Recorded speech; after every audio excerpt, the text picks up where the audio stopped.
COVID-19 sangat berdampak pada objek wisata di Kabupaten Lebong. Dampaknya adalah sepinya pengunjung atau wisatawan yang datang ke lokasi wisata, sehingga omset dari tempat wisata itu menurun drastis.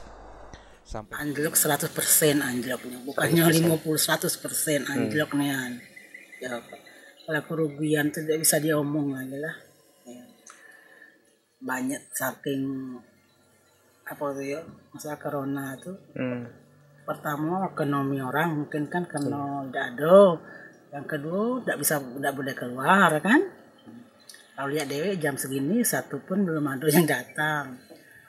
Misalkan kita mengeluarkan duit tidak bisa baik pondok, nabas, nyapu kan orang 8 kerja sih kan.